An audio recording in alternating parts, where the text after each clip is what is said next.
Ok, hoy estamos a 28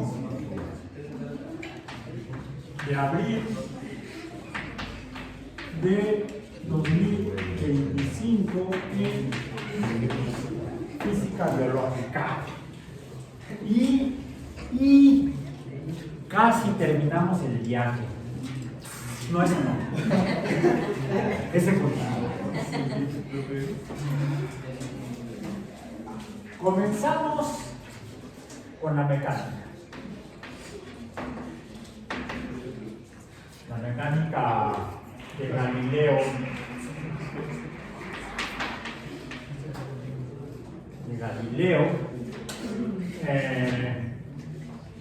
Velocidad es igual a distancia entre tiempo. ¿Sí?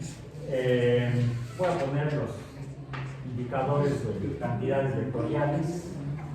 Y cuando la velocidad es variable, la aceleración. Por eso es que matemáticamente podemos definir a la velocidad como la derivada del cambio de posición entre el tiempo. Y la aceleración, la segunda derivada del cambio de posición entre el tiempo. O la derivada de la velocidad en función del tiempo. Es decir, v en términos simples entre t. Okay.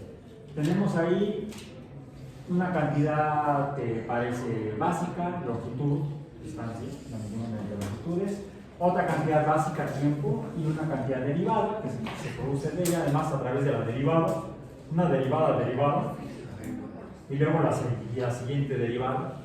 Aquí estamos derivando, y no hablo de la deriva continental, esa es otra. Además también es como cuando un barco pierde. ¿Cuándo un barco empieza a hacer matemáticas? Cuando pierde el timón. ¿Por qué? Porque está derivando. Si va a la deriva. Es de mis últimos chistes antes de que se acabe el tiempo. Cada vez está peor, ¿verdad? Se nota que llega aquí del tiempo. Bueno, entonces, surge el concepto de aceleración y de aquí pasamos a Newton. Hablamos de la mecánica newtoniana, donde relacionamos la aceleración con antes, cuando la velocidad consideramos que está en las cosas, las cuales también podemos conocerlas mediante cantidades. ¿Cuál? Una cantidad básica de las cosas. Esa es una cosa muy específica. La cantidad de sustancia. No la materia, la masa. La materia en general, su cantidad es la masa. La materia en particular, su cantidad es la mol. ¿Sí? Cuando lo que medimos es el cambio de posición de algo que tiene masa, entonces tenemos, esta de hecho es la primera ley de Newton, matemáticamente, es la de la inercia o el momento inercial de distancia. Por eso, inercia, masa inercial, la masa en movimiento continúa, según decía Newton, sin perturbaciones. Si hay perturbaciones, entonces aparece la aceleración. Es el cambio de la velocidad en la masa. Cuando se da el cambio de velocidad en una masa, pues entonces aparece otra cantidad que no es el momento, es la fuerza. Y la fuerza aparece cuando el momento cambia. Cuando es impulsado, cuando es impedido, detenido, colisionado. En cambio, cuando es empujado, impulsado, impelido, le llaman, ¿no? Surge la fuerza. Use the force, Luke. No, una fuerza de momento. Un momento, use the force. Bueno. Y hemos llegado a el concepto de mecánica de la materia, a la cual también dijimos que la materia está M puede existir en tres condiciones generales, porque hay como que estados intermedios, condiciones estados. A veces está toda junta, es sólida, a veces empieza a separar, se comporta como lo que llamamos líquido. Incluso vimos que esta cantidad se manifiesta diferente dependiendo de cómo esté la materia. Cómo cambia el momento depende del estado de agregación de la materia y el estado gaseoso o de gas. Esto nos da la idea de que la materia está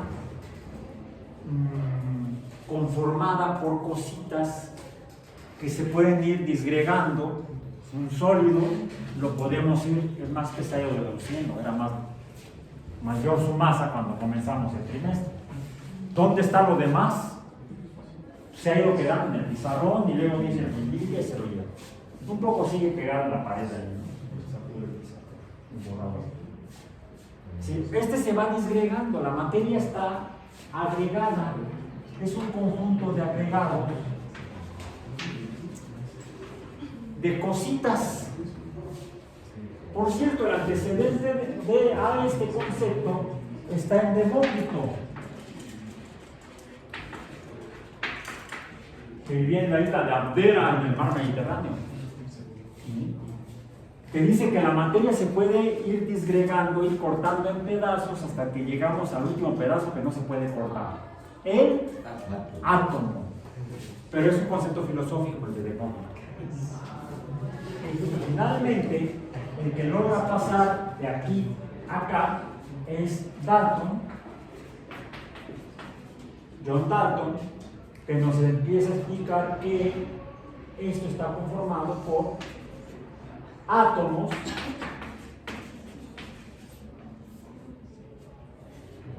que de alguna manera son, la verdad, cuando Dalton escribe esto en 1808, él sepa la bola, él imagina a la materia como partículas. Podemos decir, el polvito que queda aquí sería tal vez el átomo. Y es entonces, en el siglo XIX, cuando se empiezan a preguntar cómo carambas es el átomo, cómo son. Lo que nos ayuda a pensar, a entender cómo están conformados los átomos, es la comprensión del fenómeno de la electricidad. Donde encontramos que están los electrones. Que al menos estos son los portadores de la carga eléctrica negativa, la que representamos con una barra horizontal corta, como supraíndice de algo, como una letra, la letra E de electrón. Pero el electrón no es exactamente la E, lo representamos así. Es un algo que se manifiesta a través de la luz en algunas ocasiones, no siempre. A veces como un ruido, que son consecuencia, la luz y el ruido son consecuencia de no solamente de la presencia, sino del movimiento de estas cosas. De hecho, la presencia se nota cuando las cosas no se mueven, ¿no? Como cuando quitas globos. Inflaba yo globos y los pegaba en la pared. O acercaba globos inflados y se separaban. O le acercaba una copa de vidrio al globo flotado y se pegaba. Y esos como pegamentos que forman parte de la materia sean los electrones. Pero, ¿cómo son? Todavía no lo sabíamos. Encontramos que había un fenómeno asociado a la electricidad, que era el magnetismo. ¿Cómo vimos que efectivamente está asociado a la electricidad? Porque normalmente la gente va por la vida usando magnetos, imanes, por ejemplo, para poner las recetas en el refrigerador. Y pregúntenle a cualquier persona que conozcan que no haya estudiado física, por ejemplo, quizás topología, que el imán que vea en su refrigerador y ese ¿Puedes hacer algo más con ese imán?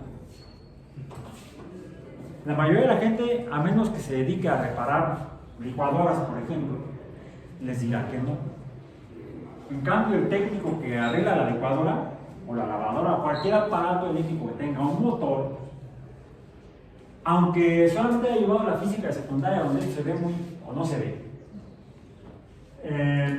seguramente les dirá que sí hay una relación entre estos. Porque cómo funciona un motor es un imán que se mueve junto a un alambre donde se conduce la electricidad. Eso es un motor, una corriente eléctrica que está moviendo un imán.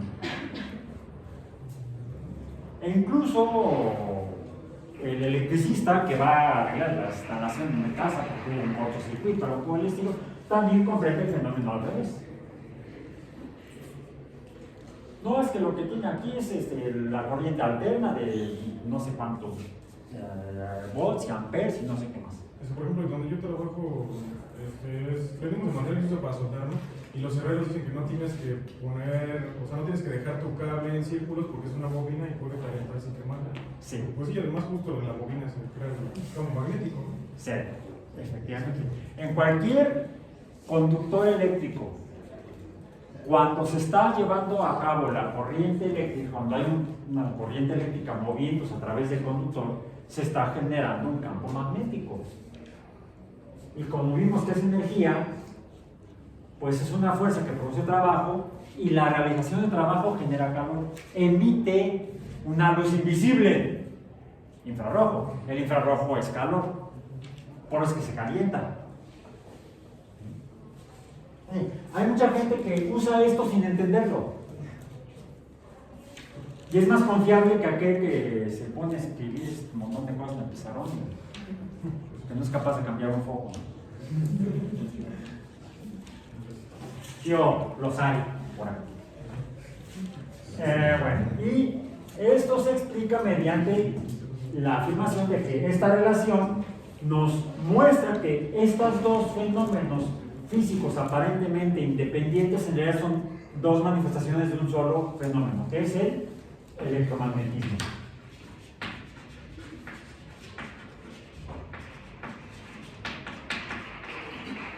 Que nos empieza a explicar qué caramba son los electrones. Estas cosas se mueven y generan magnetismo, quiere decir que aquí hay algo que ya en sí puede ser el componente magnético del electrón, el cual conforma el átomo. La pregunta es ¿cómo es el átomo? Dalton lo describe a partir de las propiedades de la materia. El azufre es amarillo, el cloro es un gas verde, bueno, el azufre es un sólido amarillo, el cloro es un gas verde, el oxígeno es un gas inflamable que se mezcla con el hidrógeno y forma agua. Lo pongo en presencia, o más bien pongo en presencia de oxígeno, compuestos de orgánicos, y entonces puedo llegar a obtener hasta carbón, un polvo negro, un sólido negro, o quizá un gas que es utilizado por las plantas para crecer, siempre que haya agua, si no, entonces no crece. Dióxido de carbono. Además, ya desde los alquimistas y luego los primeros químicos, después de Dalton, empiezan a cuantificar las diferentes, no gases líquidos y sólidos, sino sustancias, esas que se miden de moles, estos. Los átomos se miden en moles, ya no en gramos. O podemos a través de los gramos medir la cantidad de moles. ¿Qué proporción hay cuando tengo el azufre y en presencia el azufre puede también emitir luz? El azufre, que es un polvo amarillo, puede emitir luz. Y termino con un compuesto que, si lo reviso, también tiene oxígeno. Los sulfatos se producen cuando el azufre se mezcla con oxígeno y cambian de color. ¿Los han visto? Junto a la llave del agua, es más, pegados a la llave del agua, en el tubo de cobre. Es más, se pegan el azufre, el oxígeno y el cobre. Y cambia de color. El cobre, el cobre es otro átomo metálico. Bueno, no es amarillo, tampoco es rojo. ¿De qué color es el cobre? Cobre. Me convence más el cobre, porque no es ni anaranjado, ni rojo, ni amarillo, sino algo raro. El cobre, es cobrizo. Sí, el cobre es cobre. Muestra el cobre. Ya enseñó el cobre. ¿Sí? Pero cuando se mezcla con el azufre, se pierde el amarillo del azufre, el incoloro del oxígeno y el cobre del cobre. Y podemos incluso tratar de separarlos otra vez y obtener azufre, cobre y oxígeno, medir sus masas y a partir de eso medir las proporciones de masa entre cada uno de esos elementos atómicos. De aquí surge el concepto de elemento, los cuales algunos, relacionamos este concepto del movimiento de electrones con el proceso de oxidación.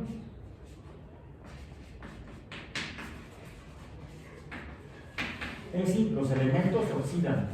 Y cuando se oxidan, es cuando producen electromagnetismo, pero ¿como qué? Como luz. Entonces hay una relación entre el color de la luz, el color de la materia, su composición y todo relacionado con el electromagnetismo. Donde el electromagnetismo nos explica además el comportamiento de la luz, como por ejemplo el espectro o la variedad, en este caso de colores de luz, de colores de la materia. Que además vimos que esta luz también, la luz produce cambios. La mecánica es el estudio de los cambios de posición de la materia. Pero aquí estamos viendo los cambios en la materia, no solamente de posición de la materia, sino los cambios en la materia que están asociados a la presencia de componentes de la materia, que lo que está cambiando es la presencia de estas cosas en la materia gruesa, vamos a decir. ¿Sí? La materia está formada por electrones. Y la diferencia entre los diferentes elementos de los diferentes átomos se asocia con qué tanto se puede oxidar. Y lo vemos en el cobre, cuando se asocia al azufre y al oxígeno. A veces no solamente se pierde el amarillo y el cobre del cobre, el amarillo del azufre y el cobre del cobre, sino que se pueden formar incluso materiales, materia, podemos hablar ya de sustancia,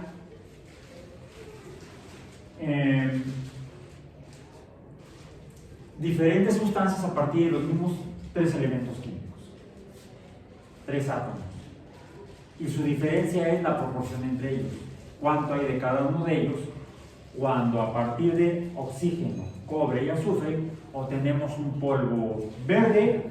¿Han visto que de repente hay una especie de polvito verde pegado al tubo de cobre de la llave del agua? Y a veces no se ve verde, a veces se ve azul. Eso depende de cuánto oxígeno hay unido al azufre y al cobre, y cuánto cobre y azufre hay en esa unión de átomos. Estamos hablando entonces de compuestos, y aquí pasamos de los átomos a los compuestos, que cada compuesto tiene diferente proporción, pongámoslo como porcentaje elemental, que se asocia con la oxidación.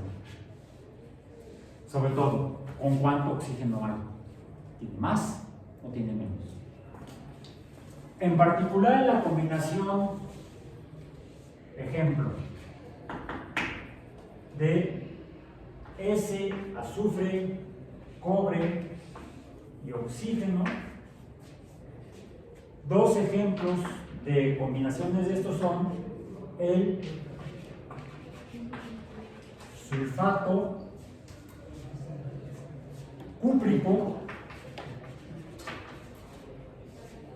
y el sulfato cuproso.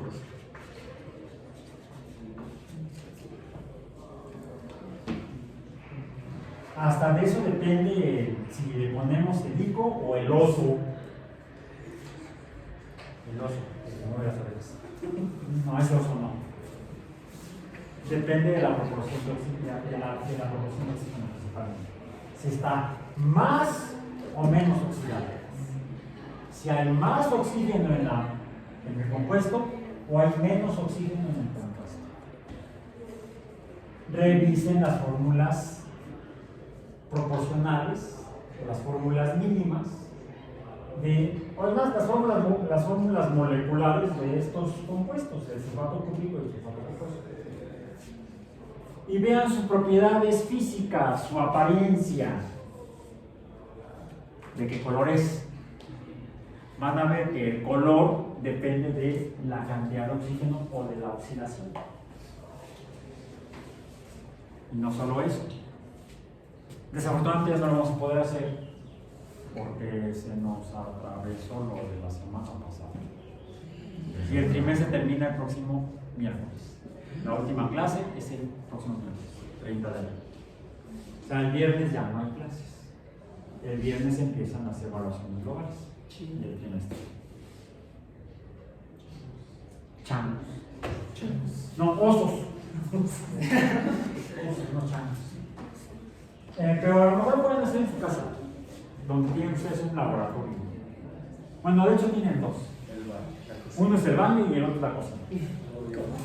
En la cocina no tienen el chorro de bronce, pero tienen la hornilla de la estufa, a menos que algunas cocinas muy modernas tienen parrillas eléctricas. Son un caramba, no sirven para eso.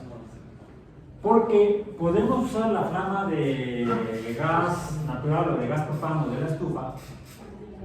Si está, fíjense, tiene por ahí un tornillito con el que se puede abrir una ventanita en el tubo donde llega el gas a la hornilla. Quítenle la parte de arriba de la estufa. Háganlo con su mamá, no es eso. No. O pídenle permiso a la mamá. Es más, digan, mamá, ven, vamos a hacer un experimento. Y a la papá también. A la abuelita, al perro, a todos. Se ponen su mandil, porque no tenemos bata en la casa, tenemos mandil. ¿Sí tienes bata? La bata de baño. Y las pantuflas de oso. Te estoy espiando. Lo publicaste en internet. Las pantuflas de oso. ¿Cuánto lo dice? Ok. Bueno, entonces. Quitan la parte de arriba de la estufa. Y van a ver de donde está la llave de cuando pues, que abre para que pase el gas. Tiene unas tapitas que tienen un tornillito, se llama la esprea. Que esa laminita es como el cilindro externo que tapa el hoyo del tubo del mechero de Bunsen. Es la esprea que permite la entrada de oxígeno. Para haber más oxígeno, entonces el gas, sea propano o sea la mezcla del gas natural, donde viene propano, butano, es una mezcla de gases de hidrocarburos o hidrocarburos gaseosos. Al mezclarse con una cantidad apropiada de oxígeno, entonces la oxidación es más completa y la flama es azul. A veces un azul casi invisible.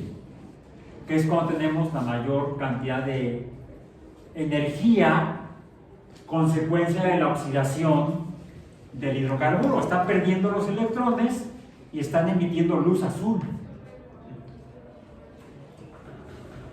Cuando falta oxígeno, cuando cerramos la estrella en el tubo de Michel de Bunsen, ¿cómo se pone la flama? Amarilla, no amarilla, te falló. La amarilla es porque tiene menos oxígeno, la oxidación es menos completa, salen menos electrones y entonces la energía es menor. ¿Sí? En el espectro, ¿dónde está el amarillo? Está aquí el amarillo, el yellow. ¿Y dónde está el azul, el blue? Acá. Más cerca del violeta. El amarillo está más cerca del rojo. Más energía aquí, menos energía aquí. Por eso es que cuando la flama es amarilla, la temperatura de la flama es menor. En el Michel de Bunsen. Igual en la estufa. Si las hornillas de la estufa de su casa ven que emiten la flama amarilla, puede ser por dos causas. O la estrella está cerrada y entonces no está dando suficiente oxígeno en el aire. ¿Sí? Y es que va a acabar el gas, ¿no? A veces, no, fíjate que no. Dependería en todo caso, y afortunadamente en México tenemos una buena calidad de servicio de gas. Tanto el licuado, que es propano con algunos restos de otros, o el natural, que es el que viene en tubo, que es la mezcla de todos los hidrocarburos gaseosos. Pero viene bastante limpio, viene con pocos componentes o elementos químicos no muy deseables. Como por ejemplo, a veces, como el gas que sale junto con el petróleo, es producto de la transformación química de los restos de los organismos que murió en el pasado. ¿Sí? Cada que estamos abriendo la llave del gas estamos quemando cadáveres, ¿sí? Cadáveres del carbonífero, por ejemplo, de los bosques del carbonífero. No solamente árboles, las coníferas, entonces también los microorganismos de los pantanos del carbonífero. Todo eso que al morir y ser cubierto por los sedimentos, dada la presión, aumento de temperatura y los procesos químicos de transformación de la materia biológica, fue transformándose en compuestos distintos que son los hidrocarburos. ¿Sí? Entonces sí es creo que es la venganza de los muertos, el cambio climático. Sí, se están vengando porque estamos usando sus cadáveres, nos quieren, vamos a terminar como ellos, ¿no? Vamos en petróleo dentro de 5.000 años o 50 millones de años, no sé. Cuando lleguen las futuras civilizaciones extraterrestres a la Tierra, van a encontrar ahí nuestros restos convertidos en petróleo. Seguimos, va. Bien. Entonces, mientras más oxígeno haya, mayor será la oxidación de los compuestos de carbono, hasta CO2 y agua. Es el máximo estado de oxidación del carbono, el dióxido de carbono. Si no se oxida hasta dióxido de carbono, es porque no está perdiendo suficientes electrones, pierde menos electrones. Y es así como daba yo mi curso de química orgánica. Comenzábamos hablando de los alcanos. ¿Qué son los alcanos? Suena como alguna tribu. No sé, esos eran los vulcanos. O algunos extraterrestres, no, los vulcanos.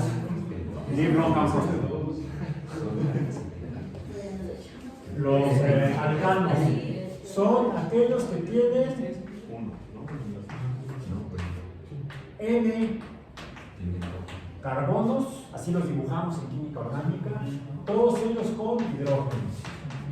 Este sería de hecho el propano, el N-propano o el propano lineal, N-propano. Por cierto, esto es un modelo del siglo XX,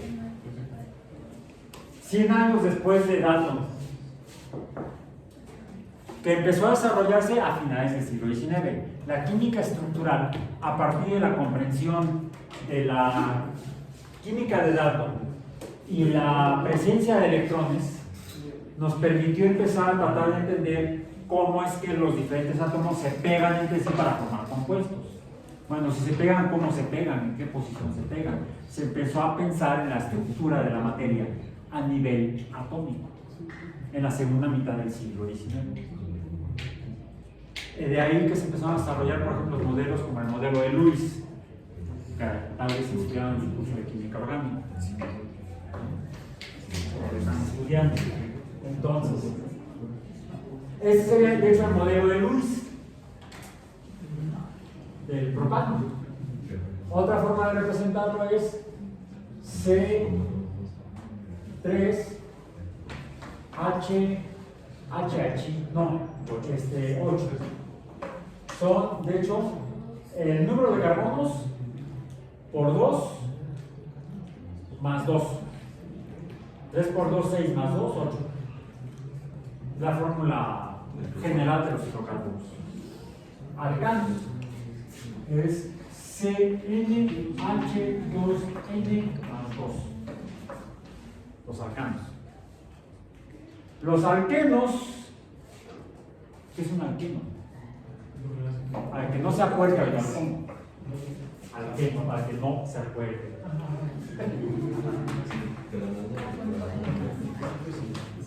Alquenos es CnH2n. ¿Cuál será el que provendría del propano? Sería C3H6. La pregunta que se hacían los químicos estructurales es: ¿cómo están acomodados?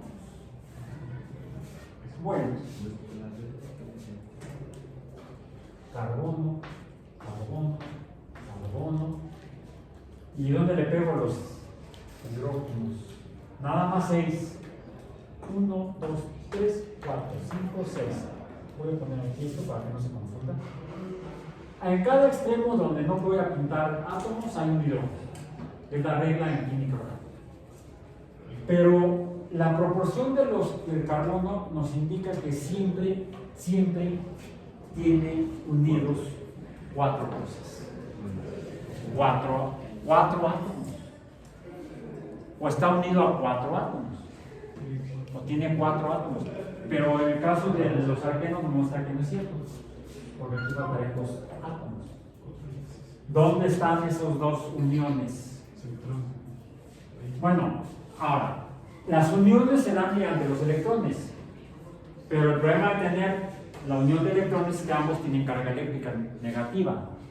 Ya dijimos que si la electricidad produce magnetismo, el magnetismo produce electricidad. Pero cuando la electricidad produce magnetismo, dependiendo de cómo sea la corriente eléctrica, va a generar polos distintos o campos magnéticos distintos, o en un sentido o en el otro.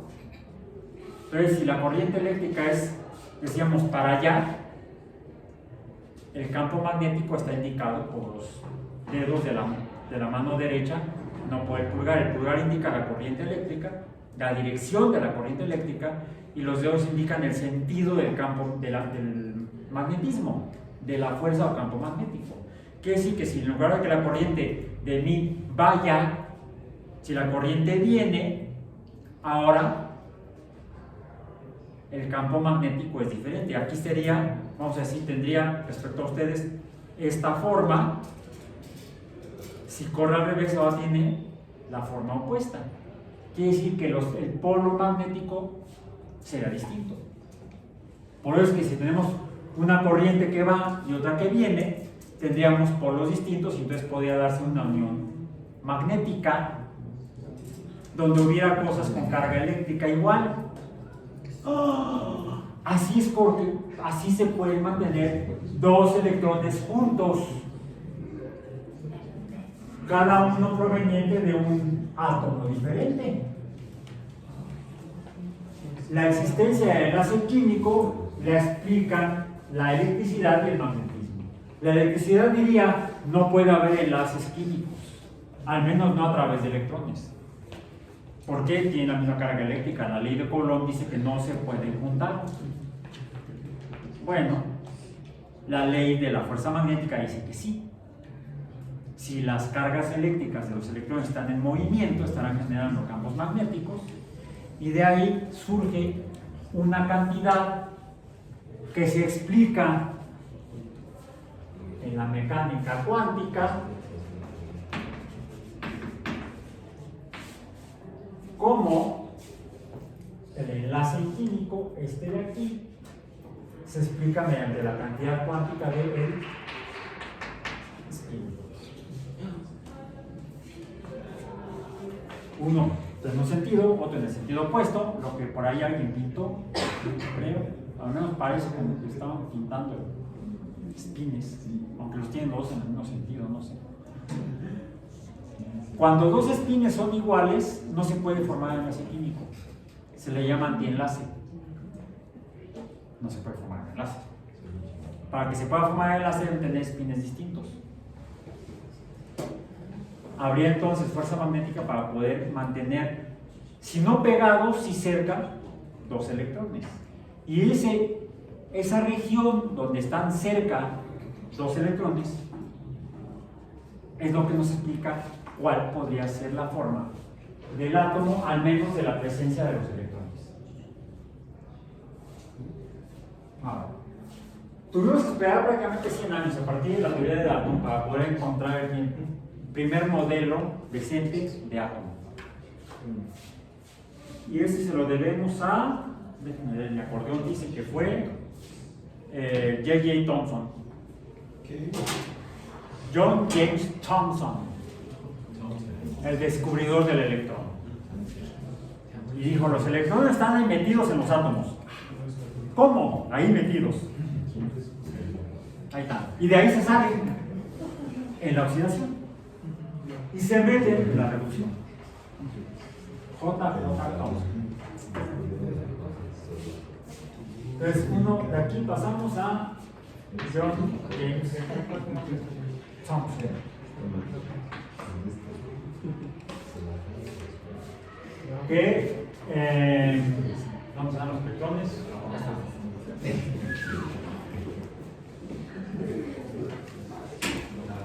Pero años después, curiosamente en el mismo grupo de investigación, se hacía una secuencia de alumnos que trabajan con maestros, se retira el maestro, el alumno continúa el pensamiento, la investigación, la línea de conocimiento, y entonces sigue avanzando en la comprensión de cómo es la naturaleza del átomo. Y llegamos a Ernest Rutherford, que descubre que en los átomos no solamente están las cosas que tienen carga eléctrica negativa, sino que la mayor masa del átomo está concentrada en un punto, en una región del átomo. Y de ahí surge el concepto de núcleo atómico. Si la debemos entonces no a Thomson, sino a Ernest Rutherford.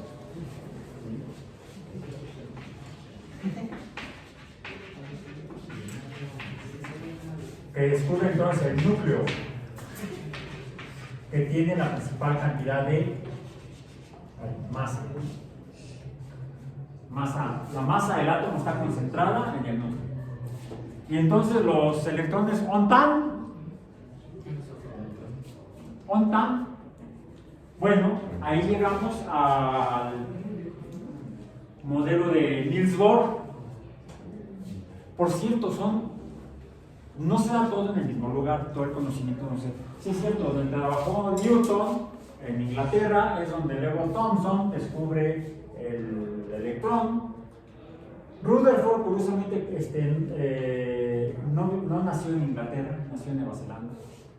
Pero Nueva Zelanda era una colonia británica, bueno, era parte del territorio británico en el Pacífico. Pero se va a estudiar a Londres, y es un neozelandés estudiante de Londres quien descubre el núcleo atómico. Pero el siguiente hallazgo lo hace un danés, Niels Bohr. el cual descubre cómo hace un electrón cuando eructa.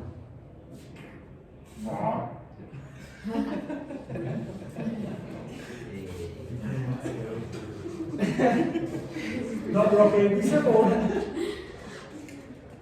relacionándolo con la cantidad fija de energía que es descrita por la ecuación de Planck, cada electrón solamente puede tener una cantidad fija y además un número, una cantidad representable mediante un número entero de energía. Es decir, si consideramos la energía algo como equivalente a la energía potencial, mientras más lejos esté del centro de la Tierra, mayor sea la energía potencial gravitacional del borrador. Si la distancia respecto al núcleo terrestre, la masa, el centro de masa terrestre, respecto al borrador es menor, entonces la energía potencial será menor. Y el trabajo que podrá realizar esa energía potencial es menor. Comparado con el sonido distinto, la cantidad de energía acústica es mayor cuando cae de mayor altura, cuando es mayor la distancia que lo separa a el centro de masa de ambas masas, en el caso de la fuerza gravitacional. Si los electrones forman parte del átomo, digamos que el átomo puede tener una parte central o un núcleo, y los electrones son los que se separan, según nos muestra la electricidad, y pueden hasta producir luz con diferente cantidad de energía. Diferentes electrones emiten diferente cantidad de energía, quizá porque tienen diferente energía potencial respecto a su distancia con el núcleo atómico. Es una forma análoga, haciendo una analogía entre la fuerza gravitacional y la estructura del sistema solar, por ejemplo. ¿Cuál es lo vemos en los cometas? Cuando están lejos del Sol, la energía es muy grande, es grande, pero potencial. Sin embargo, cuando están más cerca es cuando se mueven más rápido. Se está transformando la energía potencial en energía cinética. Y al aumentar la energía cinética es mayor la cantidad de movimiento del electrón, del cometa cuando está cerca del Sol.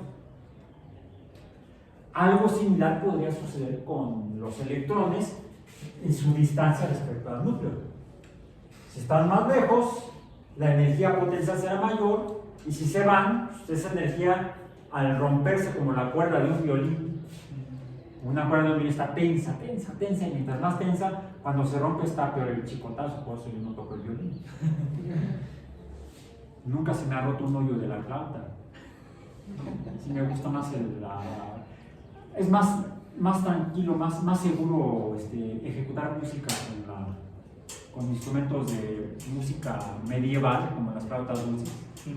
El problema de las flautas más modernas son las metálicas, es que las llaves requieren mantenimiento. En cambio, el hoyito difícilmente requiere mantenimiento. De las flautas dulces, que son desde la picolino, el sonido más agudo, hasta la tenor, que es un tubote enorme. Requieren menos mantenimiento que los instrumentos más modernos, que son los metálicos. Pues, además es más económico en ese año. Algo similar podemos, una analogía podemos hacer con el fenómeno de la estructura atómica. Mientras más lejos están, la tensión es mayor, hablando de instrumentos de cuerdas, y cuando se rompe la unión entre la llave y la unión después del puente del instrumento de cuerda, pues el chicotazo que da la cuerda debe doler. Yo no sé porque nunca lo he experimentado, ni la guitarra toco realmente. Sí he visto a algunos guitarristas que de repente se les truena la guitarra y dicen que duele. No sé, yo prefiero nada más cantar. Que me acompañen con la guitarra y yo canto. Bueno, entonces, Algo similar podría suceder. Mayor energía, quizá el electrón está más lejos del núcleo. Menor energía, quizá el electrón está más cerca del núcleo. O quizá está más unido y es más difícil quitarlo. Quizá tenga que aplicarle más energía al átomo para quitarle el último electrón que tiene más cerca del núcleo. O sea, finalmente hay una energía de unión y una energía de tensión. La de tensión, que es la de la oxidación, aparentemente está asociada con el color de luz que emite cuando se oxida. Luz más azul, el electrón debe estar más lejos. Entonces emite quizá luz de diferente color. Sería cosa de reflexionarlo, de revisarlo, y lo vamos a ver el próximo miércoles, donde les voy a dar algunos ejemplos de cómo el uso de la luz nos ayuda a entender la estructura de la materia, que es el uso del espectro electromagnético o espectroscopía. Bien, para cerrar nuestra sesión de hoy, bueno, entonces, hablábamos de los alquenos, tienen estructuras, ¿dónde están?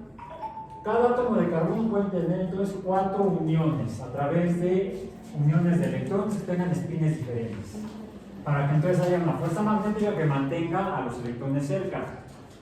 Pero no hay hechos bolas, como decía Thomson.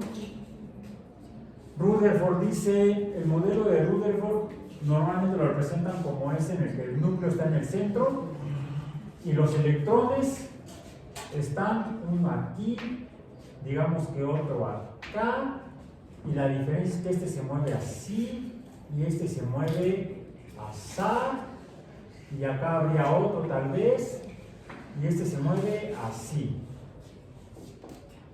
¡Ay, ciencia! Sí, de principios del siglo XX. O sea, nada moderno.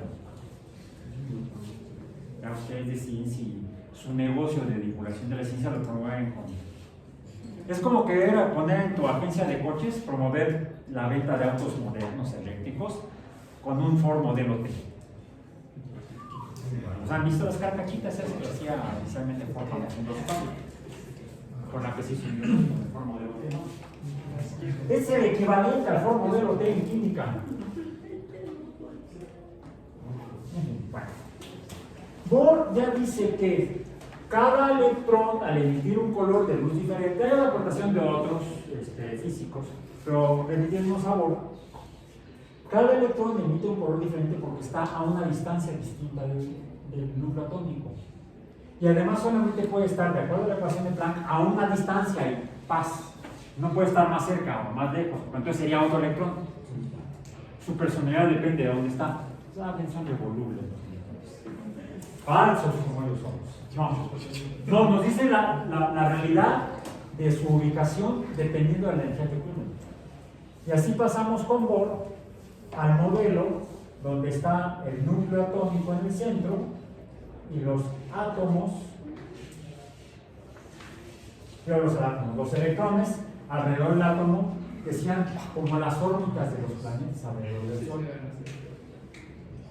Pues no creo, porque Bohr define orbitales circulares como el estilo Copérnico. O sea, regresa a 400 años en la historia, más o menos a 1543, cuando él da sus aportaciones a principios del siglo XX.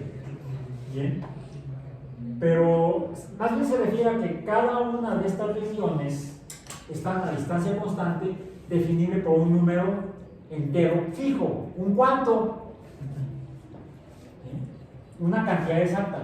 Cuando el electrón sale, y acá está el electrón, y entonces aquí tendríamos una oxidación, esto emite una cantidad de luz. Puedo poner nu H o H mismo, es lo mismo. El orden de los factores no altera el producto de la cantidad de energía.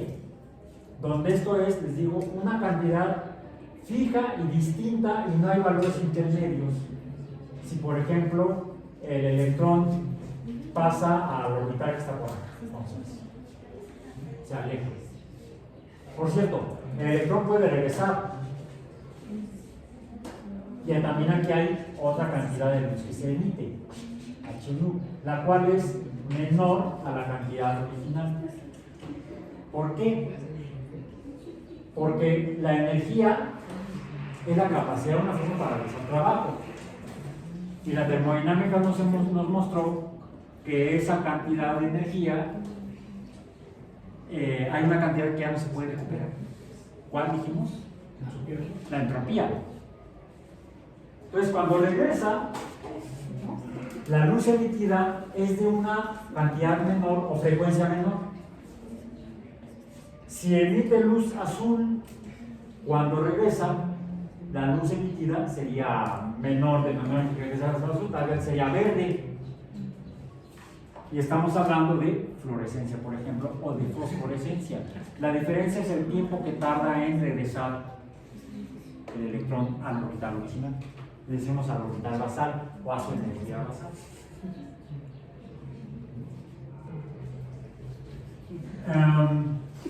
Por cierto, eso todavía, a veces lo imaginamos como si fuera mecánica clásica, las cosas se mueven y pasan de aquí a acá, pasando por el medio. Para pasar del punto A al punto B, la pelota o el disc tenía que pasar por los puntos intermedios, de manera continua, a lo largo de la dimensión. Es aquí donde la mecánica cuántica empieza a salirse de nuestras experiencias cotidianas en la vida. Empieza a parecer mágica, pero no lo es. Porque se comporta de manera distinta a nuestra escala, que a escala de los átomos y adentro de los átomos. Porque el electrón puede pasar de un orbital a otro, se llaman básicos. Si no son orbitales de los planetas, a las regiones de los electrones se llaman orbitales. Puede cambiar de orbital, el electrón puede estar aquí, en un momento dado, y luego puede estar en otra posición, sin pasar por el medio. ¿What? Como si fuera magia, sí. Lo que significa es que tiene una cantidad de energía, emite cantidad de energía, entonces pierde energía, debe ir a una energía menor. Entonces cambia, se encuentra aquí, pierde energía y aparece acá. Toma energía y entonces regresa acá. Recordemos que estamos hablando de cantidades de energía, no necesariamente de posición en el espacio.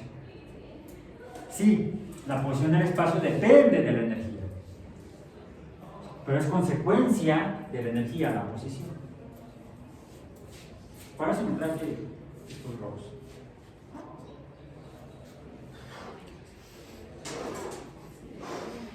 Me voy a dejar así.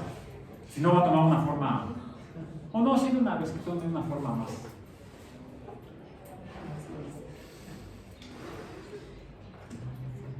Podemos inicialmente, entonces, imaginar el núcleo atómico está en el centro de un espacio y los electrones están alrededor de él. Bohr decía que en cantidades, en distancias exactas, cuánticas, o sea, cantidades fijas. Pueden cambiar de posiciones dependiendo de la cantidad de energía. Pueden cambiar de una posición a la otra, de aquí para allá, de allá para acá, sin tener la cantidad de energía intermedia. Pues para poder hacerlo coherente con el modelo de Planck. Aquí estaremos hablando de Planck. Es C-K. Max Planck. Pongamos acá la M. Max Planck, John James Thomson, Werner Rutherford, Niels Bohr. Ok. En el caso del átomo más simple, más pequeño que se ha encontrado en el universo, en la Tierra, ¿cuál es? El hidrógeno. Solamente tiene un electrón y ese electrón se encuentra relacionado con el núcleo. Después se encontró que el núcleo también tiene carga eléctrica, la opuesta a la del electrón. Tiene que ser positiva. La carga del núcleo es positiva. Y se encuentra, o esa cantidad es a la que llamamos protón. Es una cantidad de energía, que también tiene masa. Y curiosamente, su masa es mucho mayor, es como 1000 veces mayor que la masa del electrón. Por eso es que la mayor cantidad de masa, que es lo que explicó el modelo de Rutherford, se encuentra en el núcleo. El núcleo entonces tiene carga positiva, que también se identificó enviando partículas con carga negativa a átomos, y se veía que se acercaban. Si le envían partículas con carga positiva, se alejaban. ¿Por qué? Por Coulomb, dirían por ahí. No sería por Zeus, sería por Coulomb. Entonces el núcleo tiene carga positiva, los electrones tienen carga, ya sea en el modelo de Rutherford o en el modelo de Bohr, explican la naturaleza, la estructura del hidrógeno. Bueno, vamos a poner aquí H, número atómico 1. Este sería el núcleo y el electrón estaría por aquí. Vamos a ver, lo voy a poner más cerca, lo voy a poner aquí. ¿Dónde estaría? Ojo, ya no dando círculos, dando vueltas en círculos alrededor del núcleo atómico. No, porque finalmente la materia existe en un universo mecánico, aún newtoniano, donde la materia la podemos encontrar, esta sólida, líquida o gaseosa, que existe en 3 dimensiones. Los átomos de hidrógeno deben ser tridimensionales. Entonces, ¿dónde se encontrarían los electrones de un átomo de hidrógeno? Si esto fuera un átomo de hidrógeno, el núcleo estaría en el centro. Imaginemos no que tiene forma de pera, sino que tiene forma esférica. Esférica. Bueno, sería circular en el modelo de Bohr. Pero en el mundo tridimensional no tendría por qué solamente moverse en un círculo, sino que podría el círculo quizás ser así. O quizás ser así. En cualquiera de las 3 dimensiones. Y entonces pasamos a un modelo diferente, al modelo de Schrödinger, donde dice, en un espacio tridimensional el electrón debe poder estar en un espacio tridimensional en cualquiera de las 3 dimensiones, y entonces el orbital no es como el de los planetas. Afortunadamente, imagínense que la Tierra se moviera hacia alrededor del Sol. No, es ahí donde la gravedad, y esto, lo muy grande y lo muy pequeño se comportan diferente. ¿Sí? Qué bueno que los planetas se mueven en un plano orbital y no en 3 dimensiones orbitales. Sin embargo, las partículas con carga eléctrica negativa o electrones se mueven en el espacio tridimensional alrededor del núcleo atómico. Si este fuera el átomo de hidrógeno, el núcleo estaría en el centro de la no espera eso. Imaginemos que es una esfera, por eso lo pongo así frente a la cámara. Es una esfera. Entonces el núcleo estaría en el centro de la esfera. Podríamos trazar un sistema cartesiano de 3 dimensiones, X, Y y Z, y en el punto 000 estaría el núcleo atómico. ¿Dónde estaría entonces el electrón? En cualquiera de los puntos intermedios o de los planos XY, el plano XY, el plano XZ o el plano YZ. En cualquiera de los, o en los puntos intermedios. Entonces, en el modelo ya no de Bohr, sino de Schrödinger y posteriores, el electrón estaría en algo que se parecería más a una esfera. Eso ya tiene más cara como de esfera, en 2 dimensiones. Estos son 3 dimensiones, bueno, así serían 3 dimensiones, así serían 2 dimensiones. ¿Cuál sigue después del hidrógeno? El helio. 2. Tiene 2 electrones. Ahora, ¿por qué existe el helio? Por el magnetismo. Veamos que la escala es muy pequeña, la distancia entre los 2 electrones sería muy pequeña, la fuerza de repulsión electrostática sería muy grande. Diría Coulomb, el helio no puede existir. Estarían separados los electrones. Bueno, le dirían Faraday y Ørsted, sí puede existir. El magnetismo permite que se acerquen cargas iguales y entonces estarán ambos dentro de esta esfera, dentro de la esfera. Quizás hasta en el núcleo atómico. Digo, estaría la atracción electrostática negativo o positivo de los negativos de los electrones y el positivo del protón. Nadie ha encontrado que eso sea así, pero podría. Lo predice Coulomb, que podrían estar cerca. Hay por ahí otro principio posterior, aunque se aplica más a los electrones, en el sentido de que dos electrones no podrían estar juntos en el mismo punto, porque cada quien tiene su carga eléctrica negativa y estaría, bueno, con magnetismo acepto que te acerques, pero no te me pegues tanto. Y los electrones no viajarían en el metro, al menos en un hora pico.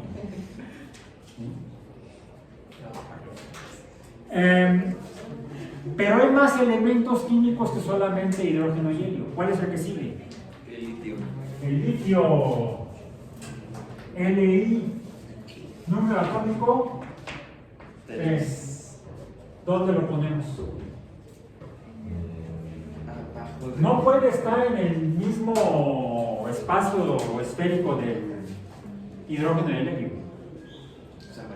Bueno, Bohr nos da la pista. Tendría que estar en el siguiente. Pero no sería un círculo, sino que sería otra esfera por encima de la esfera inicial. Sería como inflar otro globo arriba de este globo, donde el tercer electrón de litio puede estar en la superficie del siguiente globo, pero no se puede estarse moviendo por toda la superficie del siguiente globo, pero no podría atravesar el espacio ocupado por los primeros dos electrones. Entonces, en un orbital no caben más que dos electrones. Puede haber uno, puede haber dos, pero no puede haber más, por la repulsión electrostática, y además también podría ser magnética. O sea, ahí ambas fuerzas, electricidad y el magnetismo, podrían estar participando o siendo causa de que no pueda haber más de dos electrones en un orbital. Por eso el siguiente electrón tiene que estar en un segundo orbital, donde puede haber hasta dos electrones otra vez. Y estoy hablando de cuál elemento químico. El berilio, Be4. Aquí habría entonces un electrón de berilio, aquí habría otro electrón de berilio. Pero hay más elementos después del berilio. ¿Cuál sigue? El boro, 5, el carbono, 6, el nitrógeno, 7, el oxígeno, 8, el flúor, 9 y hasta el neón, 10.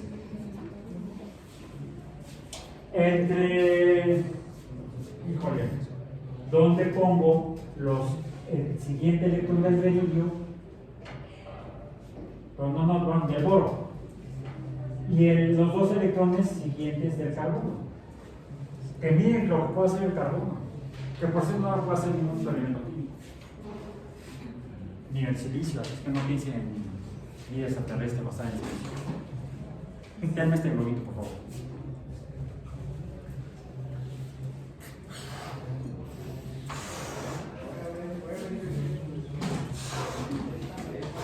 Ya otra vez no. A ver, quita por ahí.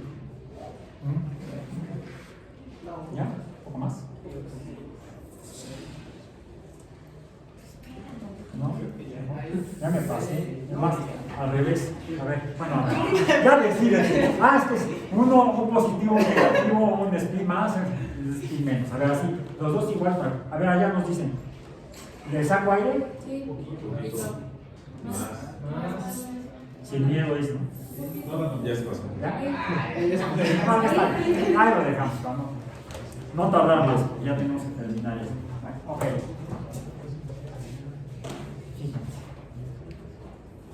Núcleo atómico. Primer orbital. ¿Qué forma tiene? De esfera. Anisfera.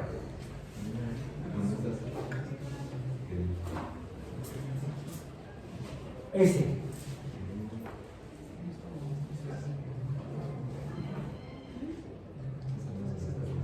S1 es el primero. Siguiente orbital. S2. ¿Sí? El siguiente, ¿qué sería?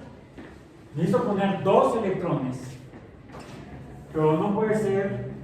Ahí ya es una tercera esfera y una cuarta esfera. Sería como el modelo de Bohr, pero no con círculos sino con esferas. Hay un problema. Los electrones, conforme tenemos que llegar hasta 92 electrones de los elementos más grandotes. Estaríamos hablando de átomos enormes. Y no, cuando empezamos a obtenerse información del tamaño de los átomos, ninguno era de ese tamaño, son más pequeñitos. Quiere decir que de alguna manera no van de 2 en 2. Bueno, sí, pero no de 2 en 2 por capas. ¿Cómo puedo separar 2 electrones en un sistema de 3 dimensiones? Al X, Y y Z. ¿Dónde pongo los siguientes 2 electrones?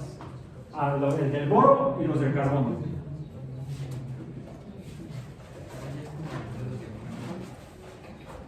¿Dónde? ¿Dónde?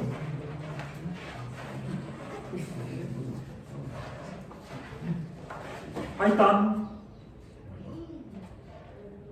Donde en el medio estaría el núcleo atómico. Es decir, aquí los tengo que mantener amarrados, unidos. En la realidad, tengo un orbital. Aquí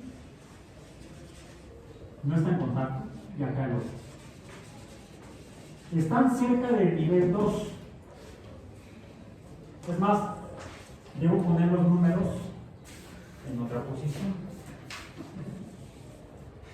Es 1S y 2S. Y junto al 2S estoy en el mismo nivel 2, pero tengo otro nuevo orbital que tiene forma de pera. Pero el orbital son las dos peras, las 2 regiones. Este es un solo orbital, no 2. Digamos que la mitad del orbital está de un lado del núcleo y la otra mitad está del otro lado del núcleo sin pasar por el medio. O sea, este no es un muy buen modelo. Tendría yo que tener los 2 globos sin amarrar y aquí volando juntos. No se puede, está la gravedad. O sea, pero sí es un modelo aproximado. ¿Dónde estarían? A ver, vamos aquí a detener eso.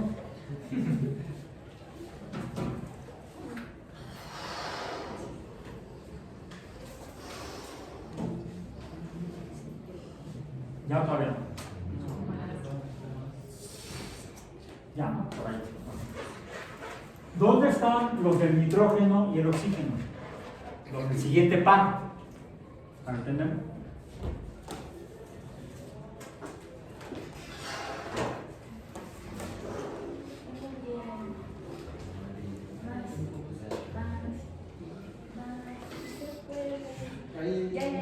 Ya, mirad en mi estado. Todavía sopla, dirían por ahí. Sí, todavía sopla. Además, no tengo que soplar. Es mi cumpleaños. Entonces espero poder soplar el pastel. Todavía sopla, pero ya no amarra. Ahí va. Bien, entonces, a ver. Estos serían 1 y hasta 2 electrones, otra vez, uno aquí, otro acá sin estar en medio, para el nitrógeno y el oxígeno. ¿Dónde van? Pues deben ser en Y. Si hubiera traído otros dos globos, podría tener el flúor y el neón, uno aquí y otro acá. Ya tenemos el modelo del neón o hasta el neón. El modelo atómico, según Schrödinger, donde el de Rutherford ya, por favor, dice ya déjenlo en paz, que descanse en paz realmente Rutherford. Bohr también, eso de que se mueven como los planetas alrededor del Sol, es de hace 100 años. Por cierto, el de Rutherford, este que es el más moderno, ya va para los 100 años también. Es de la década del 30, siglo pasado. Pero es el que mejor nos explica la estructura de la materia. Pero hay un detalle, cuando uno revisa las propiedades de los elementos, de los compuestos químicos de carbono, ¿cómo podemos explicar la unión de 4 enlaces? Y además dejen ustedes eso, la estructura, que son como la de esa bebida de fruta con agua, que viene en triangulito. La de la cooperativa. Sí, point.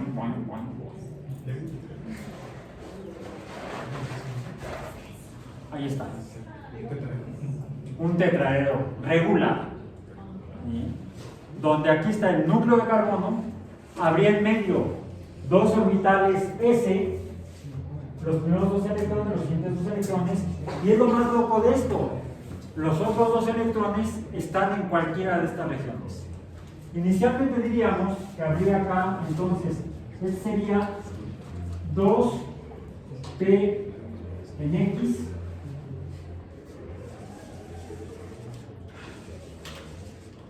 dos P en Y, y el 2P en Z. Habría aquí, en el caso del boro, un electrón aquí. ¿Dónde? Dije un electrón aquí. Y es aquí donde la mecánica cuántica está bien loca. Está aquí y acá, sin estar en medio. No intenten entenderlo. Así es. Y los resultados en las reacciones químicas del boro demuestran esto, que así es.